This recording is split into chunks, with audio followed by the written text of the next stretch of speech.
Hello दोस्तों, नमस्कार। तो आइए आज मंगलवार के व्रत कथा सुनते हैं। मंगलवार के दिन हनुमान जी की पूजा की जाती है। पौराणिक मान्यताओं के मुताबिक मंगलवार के दिन हनुमान जी का जन्म हुआ था, इसलिए इस दिन उनकी पूजा की जाती है। मंगल ग्रह का संबंध भी हनुमान जी से माना जाता है। मान्यता है कि मंगलवार के दिन पूजा करने से या व्रत रखने से सभी कष्ट दूर होती है, बजरंगबली की आशीर्वाद मिलती है और सभी कामों में सफलता मिलती है।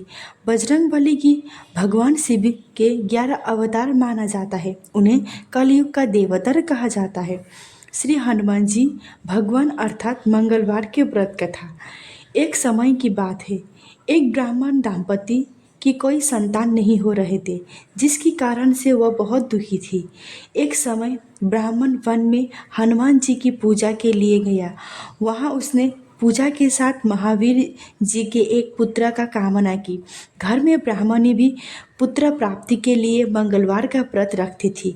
वह मंगलवार के दिन व्रत के अंत में हनुमान जी को भोग लगाकर ही भोजन करती थी। एक बार व्रत के दिन ब्राह्मणी ना भोजन बना पाई और ना ही भगवान जी को भोग लगा सकी। उसका प्राण क्रिया किया कि अगले मंगलवार को वो हनुमान जी को भोग लगाकर ही भोजन करेगी। वह भूखी प्यासी 6 दिन तक पड़ी रही। मंगलवार के दिन वह बेहोश हो गई। हनुमान जी उसे निष्ठा और लगन को देखकर प्रसन्न हुए और उन्होंने आशीर्वाद स्वरूप एक पुत्र दिया और कहा कि ये तुम्हारा बहुत देखभाल करेगा। बालक को पाकर ब्राह्मणी अति खुश हुई और उस बालक का नाम मंगल रखा। कुछ समय बाद जब ब्राह्मण घर आया, पूछा कि यह बालक कौन है।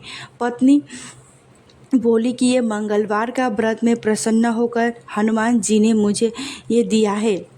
ब्राह्मण को अपनी पत्नी के बात पर विश्वास नहीं हुआ और जब ब्राह्मणी घर में नहीं थी, उसने मौका देखकर ही उस बालक को कुएं में डाल दिया।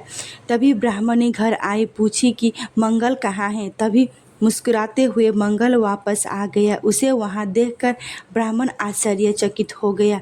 उस रात को हनुमान जी सपने में दिखाई दी और बोले कि वो उन्हीं के पुत्र है। ब्राह्मण सत्य जानकर बहुत प्रसन्न हुआ। तभी से ब्राह्मण और उसकी दाम्पत्य प्रत्येक मंगलवार को व्रत रखने लगी। जो मनुष्य हनुमान जी का व्रत कथा पढ़ते हैं या सुनते हैं, उसे हनुमान जी की कृपा बनी रहती है, दुख कष्ट दूर होती, सर्व सुख प्राप्ति होती है। कृपया चैनल को सब्सक्राइब कर दीजिए। धन्यवाद।